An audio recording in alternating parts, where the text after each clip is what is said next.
Okay, good afternoon, all of you. Good afternoon, sir.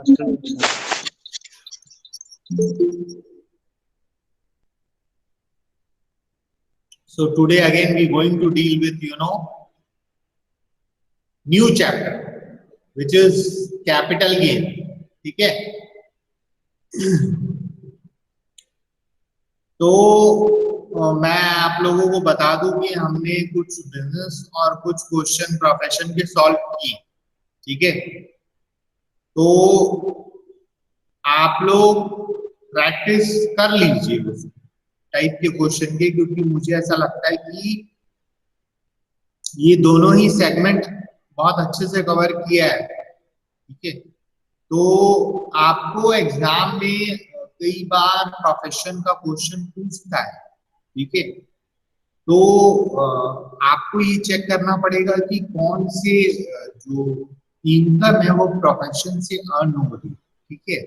और profession को maintain करने के लिए कौन से अलाउड एक्सपेंसेस, ये चीज को आपको चेक करना पड़ेगा.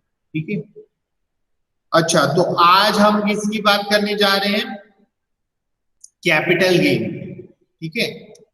तो आप लोगों ने ये नाम सुना है, capital gain? Do you heard before this the name capital gain?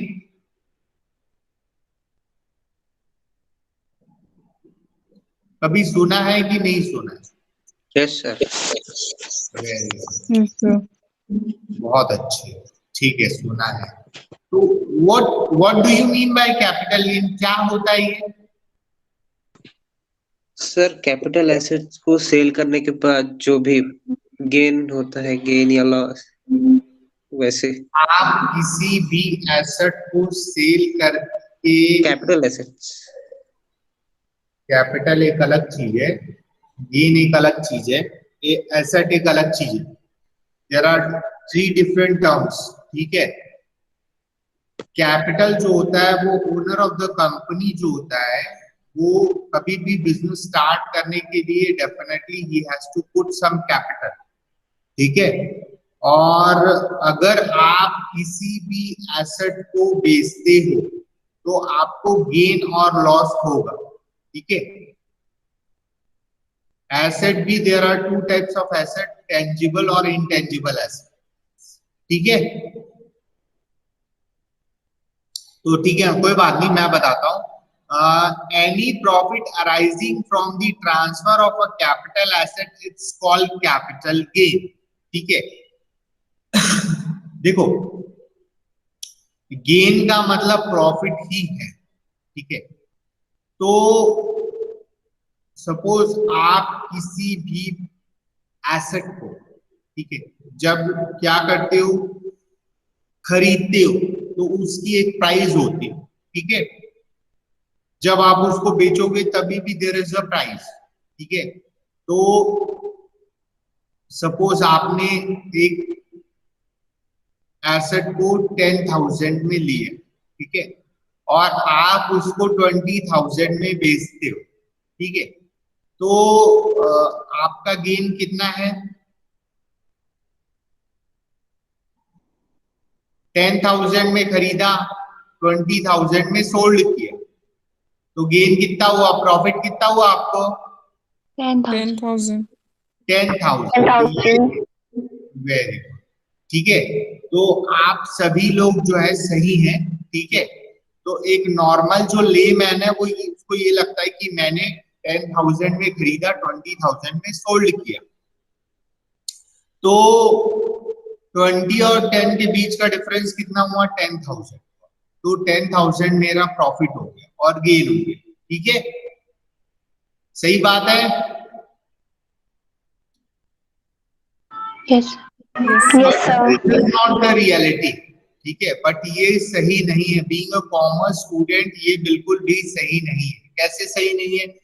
आपने एक पर्टिकुलर एसेट को जब खरीदा 10,000 में, आपको पता है कि जो रुपी की वैल्यू है वो डेप्रिशिएट होती है. ठीक है? आज अगर किसी भी एसेट की वैल्यू 10,000 है, तो बट ऑब्वियस सी बात है कल उसका रेट, आने वाले समय में उसका रेट बढ़ेगा, ठीक है। तो अगर आप 10,000 में खरीद के 20,000 में सोल्ड कर रहे हो, उसका ये बिल्कुल भी मतलब नहीं है कि आपका जो गेन है वो 10,000 है। हम कैपिटल गेन में करते हैं इंडेक्सिंग, ठीक है। ये इंडेक्सिंग क्या है, देखो क्या होता है कि आपका जो 2001 है, ठीक है, 2001 से लेके आपका ये जो 2020-21 का टाइम ड्यूरेशन है, ठीक है, इसमें आपका जो इंडेक्स नंबर है वो गिवन होता है। क्या होता है कि गवर्नमेंट जो है सी, ये दिख रहा है तुम लोगों को, इज इट विजिबल, ये दिख रहा है? Yes sir. तो ये देखो, ये जो गवर्नमेंट है ना, ये रेट डिक्लेयर करती है कि आपका जो फाइनेंशियल ईयर 2001-2 है, ये ना 1 अप्रैल 2001 से चालू होता है। 1 अप्रैल 2001 के पहले का ना नहीं, ठीक है। तो ये 1 अप्रैल 2001 के बाद का जो इंडेक्स नंबर है, अगर इसके पहले का है तो हम उसको 2001-2 ही कंसीडर करते हैं, और उसका जो कॉस्ट इन्फ्लेशन इंडेक्स है विच इज 100, ठीक है। तो आपका जो फर्स्ट कॉस्ट इन्फ्लेशन इंडेक्स है विच इज योर 100, और आप देखेंगे टाइम यानी 2-3 में वो 105 हो गया, 3-4 में वो 109 हो गया, और वो धीरे धीरे इंक्रीज हो रहा है। और आपका जो करंट 2019-20 है विच इज 289, स्टार्ट कहां से हुआ था? 100 से, ठीक है। इसको आप थोड़ा सा ऐसे समझो, अगर किसी लैंड को, ठीक है, हम खरीदते हैं, कब खरीदे थे भैया? देखो शॉर्ट टर्म और लॉन्ग टर्म की जब हम बात करते हैं, ठीक है, तो फर्स्ट ऑफ ऑल और most important thing is that कि अगर आपने किसी भी एसेट को 36 महीने या 3 साल से ज्यादा होल्ड करके रखा है तो वो लॉन्ग टर्म की कैटेगरी में आता है, ठीक है। और अगर आपने 36 महीने और 3 साल से कम होल्ड करके रखा है तो which is called a short term category, ठीक है। शेयर एंड सिक्योरिटी बॉन्ड्स में ये जो टाइम ड्यूरेशन है वो चेंज हो जाता है थोड़ा सा, ये more than 12 months it's called long term and less than 12 months which is called short term, ठीक है। तो आपको यहाँ पे ये समझना होगा, क्या समझना होगा कि अगर हम किसी एसेट की बात करते हैं, ठीक है, सपोज अगर मैं लैंड की बात करता हूँ, आपको पता है कि अगर हम 2000 के पहले के पीरियड में जाएं, ठीक है, तो आपको पता है कि लैंड के जो रेट थे वो इतने कॉस्टली नहीं थे, ठीक है। आपको 95 में ये जो कृष्णा टॉकीज रोड है, यहाँ पे 1400 स्क्वायर फीट 80,000 रुपए में मिल जाते थे, ठीक है। आज कितने की होगी पता है वो प्रॉपर्टी?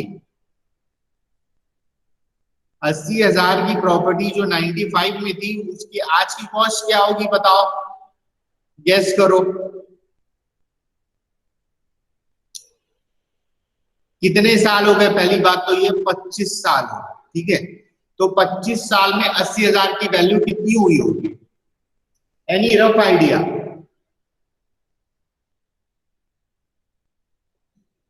80,000 को अगर एफडी करोगे उस हिसाब से भी बताओ 25 साल में कितना हो जाएगा? 80,000 का वैल्यू कितना हो जाएगा?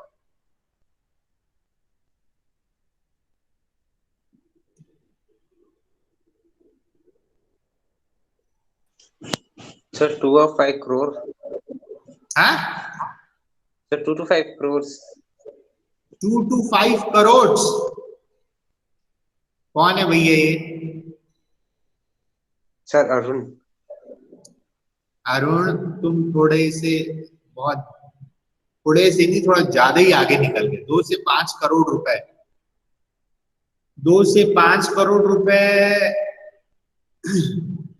ये तभी हो पाएगा जब आपका जो लैंड है ना वो नेहरू नगर में होगा, ठीक है। और वैसे भी 2 से 5 करोड़ रुपए बहुत ज्यादा बोल रहे हो, इतना जल्दी रेट नहीं बढ़ता है, ठीक है। 80,000 रुपए का 2 से 5 करोड़ इतना जल्दी नहीं होगा भैया, ठीक है। ये बिल्कुल थोड़ा सा गड़बड़ हो गया। हाँ चलो इसको छोड़ के बाकी और एनी रफ आइडिया, अरे बोलो ना, कुछ भी बोलो। 80,000 का कितना होगा अप्रोक्स, कितना होगा? अरे कुछ भी बोलो, 5 लाख, 10 लाख, 15 लाख। हाँ बोलो। Sir 8 lakhs. 8 lakh, 8 8। yes sir.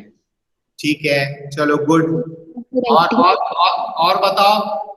NVS Sushmita, मैं नाम लूंगा तभी कुछ बोलोगे क्या? पल्लवी, हाँ बोलो। Sir 14 to 15 lakhs. गुड, बहुत अच्छे, वेरी गुड, नाइस गेसिंग। हाँ पल्लवी, पुष्पांजलि पेपर सॉल्व कर रही है क्या? No sir. हाँ तो कितना होगा तो? सर 20 लाख। एब्सोल्युटली राइट यार, क्या बात है। इसीलिए बोलते हैं तुक्का लगाना चाहिए, कभी कभी लग जाता है। शी इज राइट, ठीक है। नहीं सर, मल्टीप्लाई की थी 80,000 किससे? इंटू 25। 80,000 इंटू, आपने 25 इयर्स बोला था ना? हाँ हाँ, हाँ, तो मैंने इंटू कर दिया। किससे?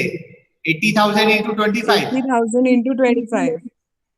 ये तो बेटा जबरदस्त तुक्का है, जबरदस्त तुक्का बोलते हैं बेटा इसे, ठीक है। ऐसा नहीं होता बच्चे, देखो मेरी बात सुनो, ठीक है।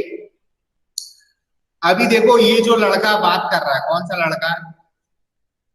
साईं अरुण, ठीक है। ये जो बात कर रहा है ना, ये एक्सेप्शनली होता है ये, ठीक है। अगर तुम्हारा लैंड जो है वो सिविक सेंटर में है या फिर नेहरू नगर के ऐसे पॉश इलाके में निकल गया, तो शायद तुमको उतना पैसा मिलेगा। लेकिन वो भी मैं बोल रहा हूँ ना, एक्सेप्शनली होता है, वो नॉर्मली इन जनरल पॉसिबल नहीं है, ठीक है। आपकी जो स्पीड होती है, लैंड, जो लैंड की हम बात कर रहे हैं, जिस लैंड की बात कर रहे हैं, उसमें क्या हुआ ना, ब्रोकर और जो दलाल लोग थे वो जितने ज्यादा इन्वॉल्व हो गए हैं, ठीक है। और ये लोग जो है प्रॉपर्टी के जो रेट्स है उसको अनाप शनाप आगे बाय दाएं बाएं कर रहे हैं, ठीक है। अदरवाइज इतना ज्यादा रेट नहीं थी, ठीक है। लेकिन मैं बता दूं, वो 80,000 रुपए आज की डेट में 22 से 24 लाख बन चुका है, ठीक है। तो वो सिर्फ मैं लैंड की जो है वो कीमत बोल रहा हूँ, और आप लोगों को सुनने में शायद थोड़ा इजी लग रहा है, लेकिन अभी आपको पता नहीं है ये कौन है साईं अरुण। हाँ साईं अरुण किधर है? Yes sir. हाँ साईं अरुण, तुम ये बताओ तुम कौन सी जॉब करोगे? हाँ yes sir. Where you are interested to make your career bright, तुम क्या जॉब करोगे? सर मोस्टली गवर्नमेंट के साइड जाने की सोच रहा हूँ। गवर्नमेंट जॉब की सोच रहे हो, चलो वेरी गुड, गुड इनफ, ठीक है। मैं आपको एक बात बता दूं, फर्स्ट ऑफ ऑल और most important thing is that nowadays there is a competition, ठीक है। और हम जो ये लाखों की बात कर रहे हैं ना, इतनी बड़ी बड़ी बातें कर रहे हैं, वो बहुत अच्छी बात है, सोच हमेशा बड़ी रखनी चाहिए, ये अच्छी बात है। लेकिन 20 से 25 लाख रुपीस जमा करने में कभी कभी इंसान की जिंदगी चल देती है, और उसके पास उतना भी सेविंग शायद नहीं रहती, ठीक है। मैं आपको क्या बोल रहा हूँ, सेविंग्स की बात कर रहा हूँ, अर्निंग्स की बात नहीं। हो सकता है आपकी मंथली इनकम कितनी हो, 50,000 1 लाख रुपीज, ठीक है। But at the end of month when we talk about saving ना, तो आप 5 से 10,000 रुपए बचा पाते हो, ठीक है। तो सेविंग एक अलग चीज होती है और इनकम एक अलग चीज होती है, ठीक है। अगर मेरी इनकम अच्छी है तो इसका ये मतलब बिल्कुल नहीं है कि मेरी सेविंग अच्छी हो, which is a sort of habit, ठीक है। उसको भी क्या करना पड़ता है, इन डिसिप्लिन वे अपने को इम्प्लीमेंट करना पड़ता है, तब हमारी सेविंग्स इंक्रीज होती है, ठीक है। अगर कोई इंसान 1 लाख रुपए बोलेंगे तो हो सकता है वो डिफिकल्ट तो हो जाएगा, लेकिन अगर आप वो 3,000 रुपीज, ठीक है, 3 ईयर तक करोगे ना, तब जाके 1,08,000 हो जाएगा, ठीक है। तो इसके लिए कुछ प्लानिंग चाहिए, कुछ थोड़ा सा यूज करना पड़ता है, ठीक है। बहुत अच्छी बात है, ठीक है, आप लोगों की सोच अच्छी है, very nice, good, keep it up. तो मेरा जो मेन मोटो था वो ये था कि ये समझाने का कि कॉस्ट इन्फ्लेशन इंडेक्स जो होता है ना, वो हमेशा बढ़ते रहता है। तो जब हम किसी चीज को परचेस करते हैं एट दैट टाइम उस जो वैल्यू है मनी की वो कितनी थी। अगर मैं वो 80,000 को अगर इंडेक्सिंग करने जाऊंगा तो आज वो डेफिनेटली 14 to 15 लाख हो गया है। और इंडेक्सिंग करने के बाद जो मुझे पैसे मिलते हैं फिर मैं उसका डिफरेंस निकालूंगा and then I can find out कि मेरा जो गेन है वो कितना हुआ, ठीक है। समझ में आ रही है आप लोगों को बातें मेरी थोड़ी सी? Yes sir. हाँ, Yes, sir. तो ये कैपिटल गेन को बनाने के लिए आपको थोड़ा सा थ्योरी समझना पड़ेगा, ठीक है। ये जब हम कैपिटल गेन की बात कर रहे हैं तो देखो इसमें आता है स्टॉक इन ट्रेड, ठीक है। स्टॉक इन ट्रेड की बात हो रही है, एग्रीकल्चर लैंड, ठीक है, in rural area gold bonds की बात हो रही है, ठीक है। स्पेशल बियरर बॉन्ड्स की बात हो रही है, गोल्ड डिपॉजिट बॉन्ड्स की बात हो रही है, ठीक है। Kinds of capital gain में there are two types of capital gain, short term और long term. As I already told that कि वो time duration पे क्या है, dependent है। 36 मंथ से कम अगर है तो वो लॉन्ग टर्म में नहीं आएगा, शॉर्ट टर्म में आएगा। 36 मंथ और 3 ईयर से ज्यादा है तो वो लॉन्ग टर्म में आएगा, ठीक है। लॉन्ग टर्म की ही इंडेक्सिंग होती है, शॉर्ट टर्म की इंडेक्सिंग नहीं होती, ठीक है। उसका फॉर्मूला है, ठीक है, इंडेक्सिंग का देयर इज अ फॉर्मूला, ठीक है, जो आपको गिवन है, मैं आपको बता देता हूं, उसमें ऐसा कोई दिक्कत का बात नहीं है, ठीक है। उसको हम लोग दिमाग में रखेंगे। जब हम इंडेक्सिंग की बात करते हैं तो cost of acquisition into cost inflation index for the year in which the asset is sold.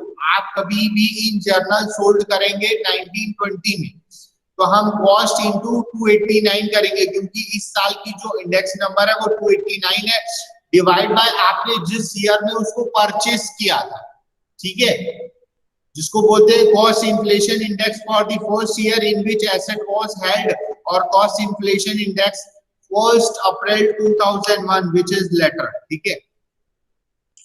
2001 1 April 2001 के पहले का इंडेक्स नंबर नहीं, ठीक है।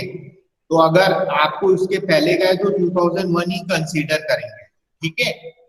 अच्छा, अब आपको ये बुक्स में गिवन ये अंडर सेक्शन याद करना है, ठीक है। इसका पर्पस गिवन है, ठीक है। अगर मैं बात करता हूं अंडर सेक्शन 54 की, ठीक है, इसकी बात कर रहा हूं मैं, अंडर सेक्शन 54 की बात कर रहा हूं। अंडर सेक्शन 54 का पर्पस क्या है? पर्पस है इसका एसेट ट्रांसफर्ड रेसिडेंशियल हाउस, ठीक है, जिसपे हम रहते हैं, रेसिडेंशियल हाउस, ठीक है। हु एंटाइटल, कौन इसके लिए एंटाइटल है? इंडिविजुअल और एचयूएफ, एचयूएफ यानी हिंदू अनडिवाइडेड फैमिली। यूज और होल्डिंग पीरियड एक्सीडिंग 24 मंथ यानी 2 इयर्स की बात हो रही है। Investment of capital gain new asset one residential house in India, ठीक है। अगर आपने रेसिडेंशियल हाउस को बेचा है तो आप नया रेसिडेंशियल हाउस खरीदोगे तो आपको ये एग्जेम्पशन मिलेगी, ठीक है। Otherwise long term capital gain में अगर टैक्स लग गया ना तो फिर आपको बहुत नुकसान हो जाएगा, क्योंकि एलटीसीजी में जो टैक्स होता है वो 30% है, ठीक है। आपके जेब से कभी 100 रुपए का नोट गिरा है साईं अरुण? पॉकेट से कभी 100 रुपए गिरा है? No sir. नहीं गिरा। 50 रुपए गिरा है कभी? 10 रुपए गिरा है? May be sir. अच्छा, 10 रुपए गिरता है तो कैसा लगता है आपको? सर क्या कर सकते हैं सर, उसको गिर गया तो। उसको थोड़ा सा दुख लगता है कि अरे यार 10 रुपए लॉस हो गया करके। यस सर, पैसे देने में किसी को भी लगता है सर, कितना भी पैसा हो। लगता है ना, हाँ वेरी गुड। तो वो दुख होना चाहिए ना। एक्चुअल में मैं यही जानना चाह रहा था कि देखो, अगर आपके पैसे पॉकेट से गिरते हैं तो डेफिनेटली फील दैट कि अरे यार 10 रुपए गिर गया, कैसे मैंने ना लापरवाही कर दी, ठीक है। तो जब आपका लॉन्ग टर्म कैपिटल गेन से 30% काटेगा ना, जब आपकी प्रॉपर्टी बिकेगी सपोज 50 लाख की, और उसमें जब बोलेगा 15 लाख टैक्स देना है, तो आपके नीचे से ना धरती घसक जाएगी। तो हम क्या करते हैं, अगर हम एक एसेट को बेचते हैं तो हम दूसरे एसेट को खरीदते भी हैं, ठीक है। तो ये जो अंडर सेक्शन 54 बोल रहा है, अगर सपोज अगर किसी का ट्रांसफर होता है और किसी को अपना प्रॉपर्टी बेचना पड़ता है, ठीक है, इन केस ऑफ इमरजेंसी, कई बार ऐसा होता है ड्यू टू सिचुएशन और सर्कमस्टेंसेस भी हम चीजों को मतलब नहीं चाहते हुए भी बेचना पड़ता है। तो अगर आप अपना एक रेसिडेंशियल हाउस बेचते हो और कहीं और सेटल होते हो, तो यहाँ से बेचे, आप पैसा कलेक्ट किए, उस पैसे को long term capital gain scheme में डाल दो, और वहां पे जाके विद इन 24 मंथ्स अगर आप खरीद लेते हो तो आपको कोई टैक्स नहीं लगेगा, ठीक है। आपको बैंक्स भी बताएंगे ये सारी चीजों। तो इसमें क्या है, विद इन 1 ईयर बिफोर और 2 year after transfer in case of purchase, और 3 year after transfer in case of construction. तो ये टाइम ड्यूरेशन गिवन है। Deposited in capital gain account scheme before due date of furnishing the return of income, ठीक है। If sold within 3 years from the date of purchase, construction capital gain claimed in exempt accessible to tax together with additional capital gain in the year of transfer of new assets as short term capital gain, ठीक है। तो ये चीजें आपको ना read करनी है ताकि आपको बार बार पढ़ने से याद हो जाए, ठीक है। अंडर सेक्शन 54B, ठीक है, 54 किससे रिलेटेड था, रेसिडेंशियल हाउस से। अंडर सेक्शन 54B किससे रिलेटेड है, एग्रीकल्चर लैंड से, ठीक है। एग्रीकल्चर लैंड इंडिविजुअल और HUF यूज्ड बाय हिम और हिज पेरेंट्स और HUF for 24 month capital gain. Agriculture land capital gain invested with in 2 years after transfer, ठीक है। तो अंडर सेक्शन 54 किससे था, रेसिडेंशियल हाउस से। 54B एग्रीकल्चर लैंड से। 54D land and building for industrial undertaking, ठीक है। अगर आप एंड बिल्डिंग को किसके लिए पर्पस क्या, इंडस्ट्रियल अंडरटेकिंग के लिए, ठीक है। जो एंटरप्रेन्योर्स होते हैं, जो बिजनेसमैन होते हैं, वो खरीदते हैं प्लांट लगाने के लिए, ठीक है। आपको पता होगा कि ये जो ईटा भट्टा होता है, ठीक है, ईटे भट्टे के लिए भी प्लांट लगता है, ठीक है। तो कई लोग वो ईटा भट्टा लगाते हैं, ठीक है। तो land and building for industrial undertaking NESSC use for 24 months capital gain, land and building for industrial undertaking, ठीक है। Capital gain invested with in 3 years after transfer. तो 54 था किससे, रेसिडेंशियल हाउस से। 54B था किससे, एग्रीकल्चर लैंड से। 54D था आपका industrial undertaking, land and building for industrial undertaking. Then 54EC, ठीक है। तो 54EC है long term capital asset. Long term capital asset ये क्या है, bonds of national highway authority of India और रूरल इलेक्ट्रिफिकेशन कॉर्पोरेशन लिमिटेड और PFC लिमिटेड, ठीक है। आज की डेट में आपको पता है कि जो रोड्स है उस पे गवर्नमेंट बहुत कंसंट्रेट कर रही है। तो ये हाईवेज के क्या निकलते हैं, बॉन्ड्स निकलते हैं, ठीक है। उससे क्या मनी कलेक्ट करते हैं, ठीक है। Those who are interested to invest their money in national highway authority bonds, तो वो लोग खरीदते हैं, ठीक है। और अगर वो रोड पे पता है आपको टोल वगैरह वसूल करते हैं और वो रिकवरी आती है अगर, ठीक है, तो फिर आपको भी अच्छे पैसे मिल जाएंगे एज अ रिटर्न, ठीक है। और अगर नहीं हो पाएगा तो फिर आपको भी लॉस बुक करना पड़ेगा, ठीक है, क्योंकि बिना पैसे के तो कोई बिजनेस चल नहीं सकता। We all are familiar regarding this concept, ठीक है। तो हम सबको पता है। तो ये हो गया 54, 54B, 54D, 54EC। देन बात करते हैं 54EE की, ठीक है। तो ये भी लॉन्ग टर्म कैपिटल एसेट है, ठीक है, जिसमें इंस्टेड ऑफ ये जो नेशनल हाईवे अथॉरिटी की बात कर रहे थे, यहाँ पे यूनिट्स ऑफ नोटिफाइड फंड्स, ठीक है। आप लोग पढ़ रहे हैं अभी एफएमओ में, ठीक है, जो कंपनीज के यूनिट्स होते हैं, ठीक है, वो भी लिस्टेड होते हैं, ठीक है। तो ये बोल रहा है यूनिट्स ऑफ नोटिफाइड, जो मतलब रजिस्टर्ड कराए नोटिफाइड फंड्स के, ठीक है। फंड्स भी अलग अलग होते हैं, जैसे इक्विटी बेस्ड फंड, ठीक है, आपका डेब्ट बेस्ड फंड, ठीक है। तो ये जो फंड्स होते हैं जो नोटिफाइड है, ठीक है। देन नेक्स्ट है 54F, any asset other than residential house, किसी भी एसेट में रेसिडेंशियल हाउस को छोड़ के, ठीक है, तो comes under the category of under section 54F।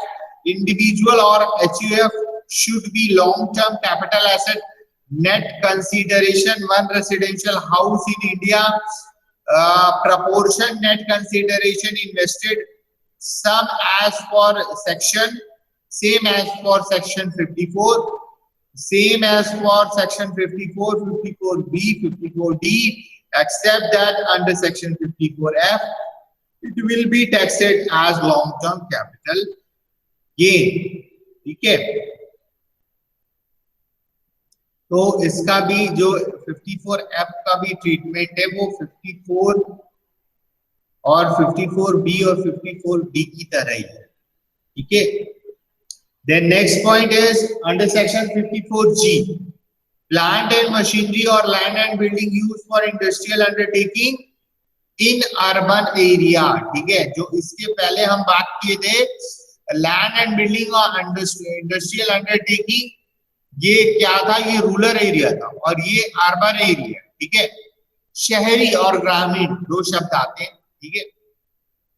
ये शहरी और ग्रामीण किस बेसिस पे डिसाइड होता है, ये पॉपुलेशन के बेसिस पे डिसाइड होता है कि ये एरिया ग्रामीण है कि शहरी है, रूरल है और अर्बन, ठीक है। पॉपुलेशन डेंसिटी अगर ज्यादा घनी है तो वो अर्बन एरिया आएगा और पॉपुलेशन कम है तो रूरल एरिया में आएगा, ठीक है।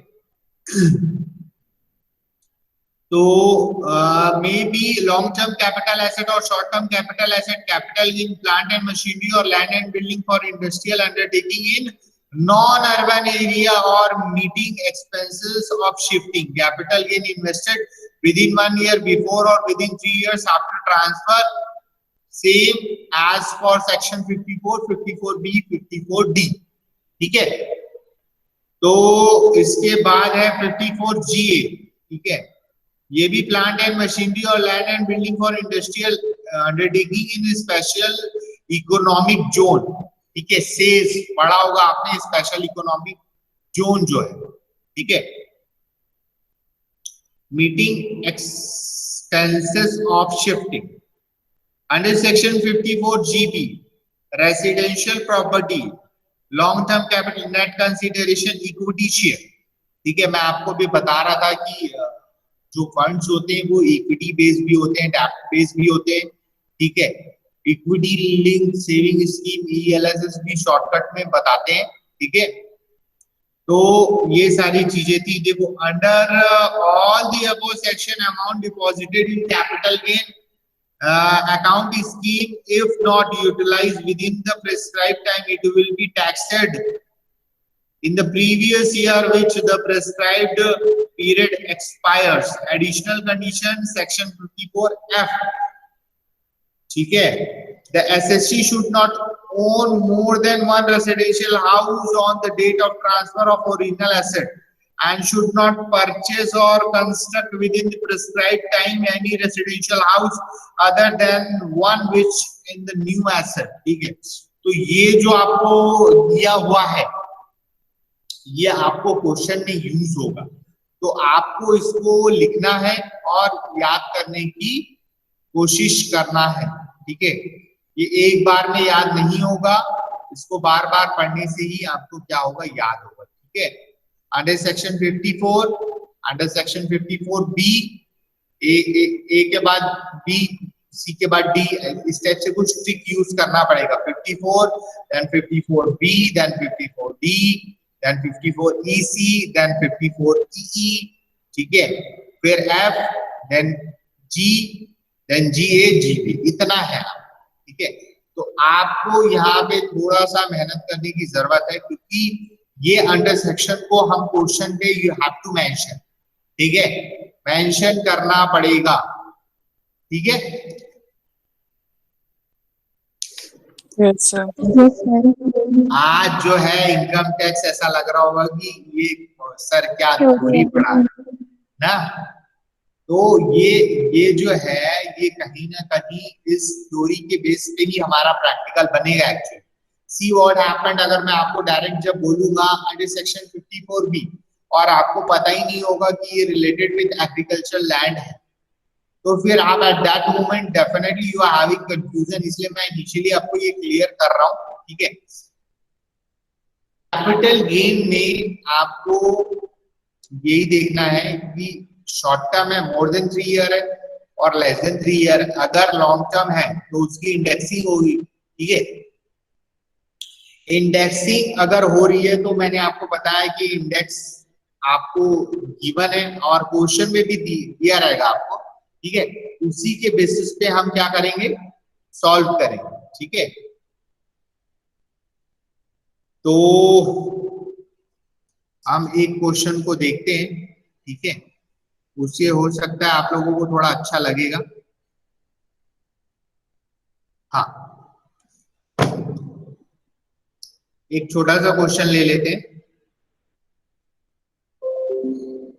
See, there is a question. Baba purchased a house property on 1st September 1999 for 4,10,000. Fair market value of the property on 1st April 2001 was 3,70,000. He incurred the following expenses. देखो यहाँ पे ये जो बाबा जी हैं वो खरीद रहे हैं, जिनकी 1 सितंबर को जो वैल्यू है 4,10,000 थी और फेयर मार्केट वैल्यू 1 अप्रैल 2001 को 3,70,000 है। तो इसमें ना विच एवर इज हायर लेंगे, लेकिन टाइम ड्यूरेशन जो है ना वो हम 1 अप्रैल 2001 को ही ले सकते हैं, ठीक है। रेट जो ज्यादा है उसको कंसीडर करते हैं और टाइम ड्यूरेशन चूंकि 1 अप्रैल 2001 के पहले इंडेक्स नहीं हो सकता, ठीक है।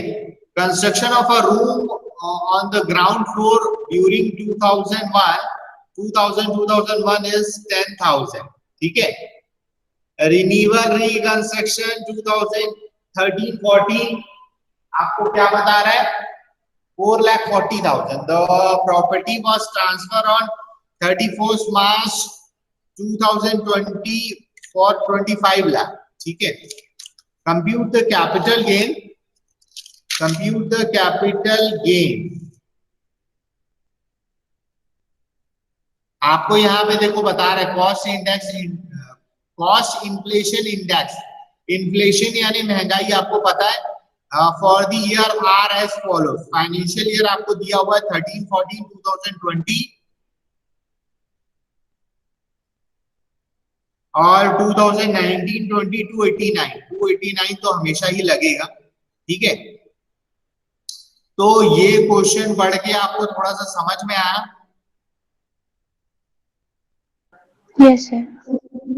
देखो एक चीज याद रखना कि अगर आप 2001 के पहले का कुछ भी है तो वो नहीं हो पाएगा। इसमें मैं डेट बता दे रहा हूँ 1 अप्रैल 2001, ठीक है। और यहाँ पे ये जो construction of a room ground floor during, यानी ग्राउंड फ्लोर पे एक रूम का 10,000 बता रहा है, ये 2000-2001, ठीक है। इसका कुछ होगा नहीं, ठीक है। ये 4,40,000 का होगा रिन्यूअल एंड रिकंस्ट्रक्शन। देखो कई बार ऐसा होता है आपने घर बना लिया है, फिर आपको लगता है कि यार थोड़ा सा ना अपने को ना घर को ना थोड़ा सा ये शेप ऐसा अलग करना चाहिए या फिर रिकंस्ट्रक्ट करना चाहिए, ठीक है।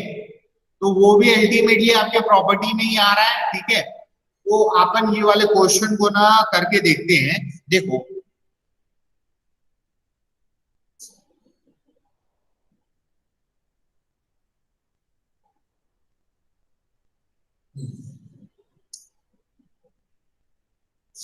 computation of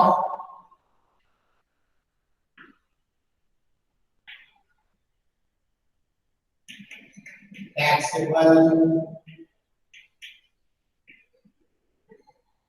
income from capital gain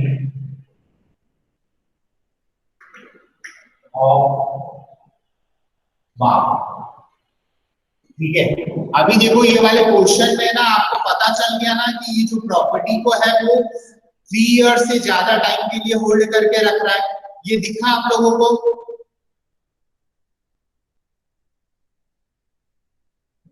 ये दिखा कि नहीं दिखा? Yes, sir. आप कभी भी किसी भी क्वेश्चन को देखोगे, रीड करोगे, देन यू कैन डिसाइड कि ये property more than 3 years hold करके रख रहा था कि नहीं रख रहा था। उसी से हमको समझ में आ जाएगा कि ये लॉन्ग टर्म कैपिटल गेन है और शॉर्ट टर्म कैपिटल गेन। ठीक है, for the assessment year, for the assessment year 2020-21, ठीक है, पर्टिकुलर्स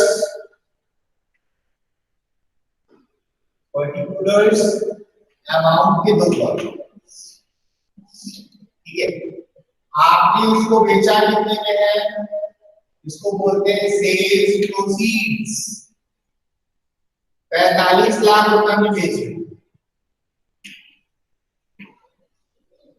ठीक है, 45 lakhs, is it visible to all of you? दिख रहा है सबको? Yes, sir. क्वेश्चन में बता रहा है, क्या बता रहा है? The property was transferred on 31st March 2020 for ₹45 lakh, यानी sales proceed। जब आप ट्रांसफर कर रहे हो अपने नाम से दूसरे के नाम पे तो बेसिकली, ठीक है, minus index cost of purchase, index cost of purchase। ठीक है, आपने खरीदा कितने में था इसको? ये स्टार्टिंग में आपको बता रहा है कि 4,10,000. 10,000. 1 सितंबर 1999 4,10,000 और उसकी फेयर मार्केट वैल्यू कितनी है? वो है 3,70,000। तो आपको क्या करना पड़ेगा? 3,70,000 और 4,10,000, which ever is higher, इसमें जो बड़ा है तो हम 4,10,000 को लेंगे। ठीक है, इंटू 289 डिवाइड बाय आपका जो बेस ईयर है वो 1 अप्रैल 2001 से पहले का होगा तो नेक्स्ट नंबर नहीं। तो ये डेट आपको याद रखना है। ये कैलकुलेटर चला के बताओ कितना आ रहा है?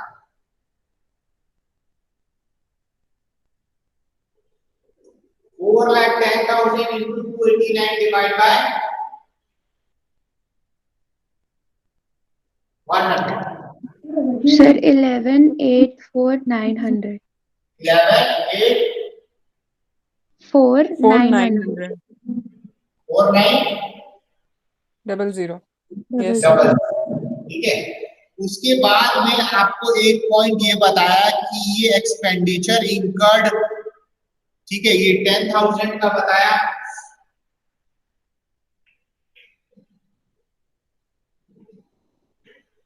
एक्सपेंडिचर इनकर्ड, ठीक है, वो ग्राउंड फ्लोर जो बता रहा है उसको हम अलाउ नहीं कर पाएंगे क्योंकि ये ना 1 अप्रैल 2001 के पहले का।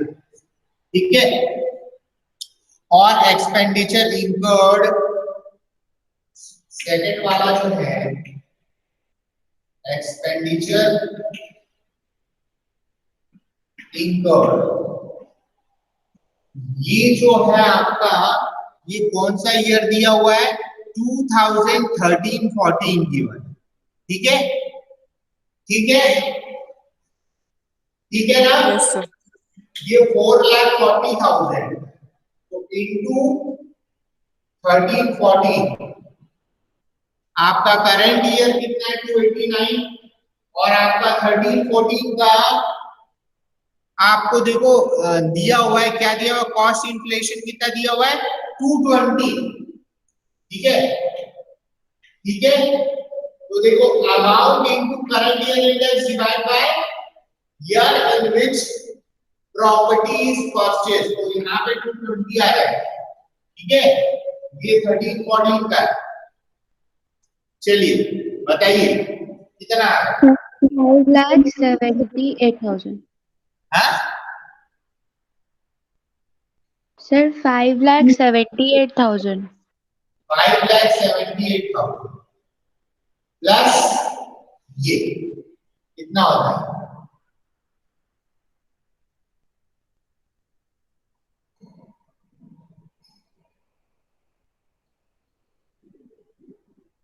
सर 1,762,900 इसको माइनस करो। Sir 6,900 6 to 900। Yes sir 27,37,100।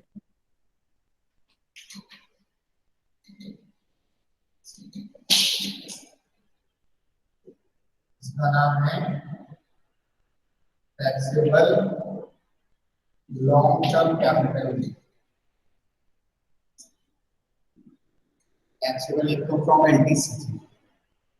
ठीक है, इस चैप्टर में एलटीसीजी एसटीसीजी यही करेंगे हम। शॉर्टकट में बोलते हैं लॉन्ग टर्म कैपिटल गेन और शॉर्ट टर्म कैपिटल गेन।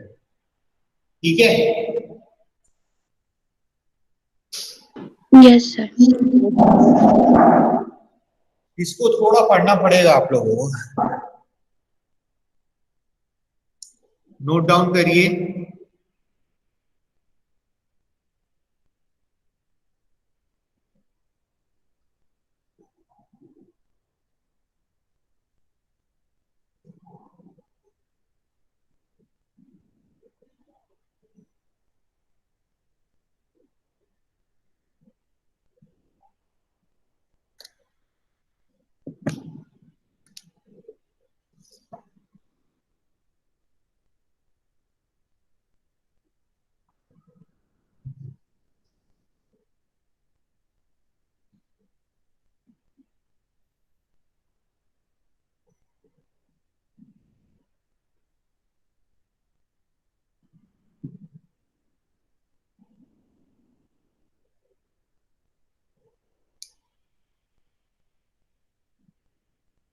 हो गया कंप्लीटेड, डन।